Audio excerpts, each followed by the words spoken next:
We've today filed a constitutional petition for Dr. Besigye and Obedi Rutale. It's constitutional petition number 4 of 2025.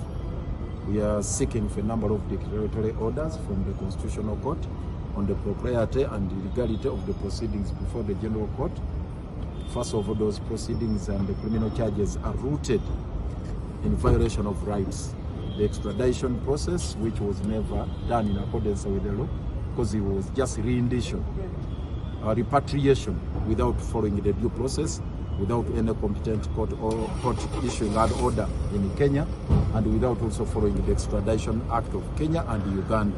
That's unconstitutional. In a nutshell, it was an abduction. Proceedings, criminal charges anchored on abduction are a nullity from the word go. So that is a serious matter. We want the Constitutional Court to pronounce itself on. The other issue is about the propriety of the proceedings before the General Court March, because it's arrogating itself extraterritorial jurisdiction to handle cases which are alleged to have been committed in Greece, in Switzerland, and in Kenya. The other thing is about cases which are ordinarily handled by civil courts or civilian courts. Being in possession of a firearm, the General Court March has no jurisdiction over the same. It's also the contention of the petitioners that that court is not a court of competent record. It's a tribunal. It's a disciplinary committee of the military, of the serving officers of the UPDF. And therefore, civilians who are not subject to martial law shouldn't be tried by a disciplinary committee. We want to emphasize that point, and also the fact that that is not an impartial court of competent jurisdiction.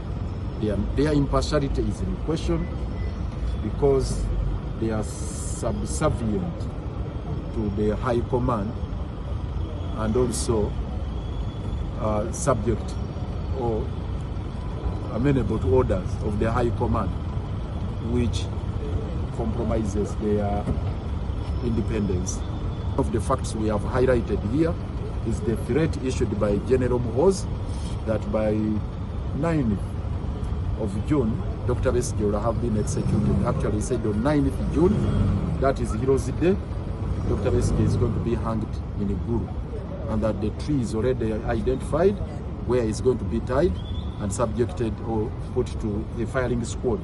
Meaning, actually, the trial going on is a sham. It's just a perfunctory process awaiting just the final decision already taken by General Muhoozi and the powers that be that Dr. Besigye should be executed. All the proceedings, including the pre-trial processes, that is the detention at the at the military facility in Machindye, all violate the Constitution. They are a transgression of the provisions of the Constitution, and in a nutshell, that what is happening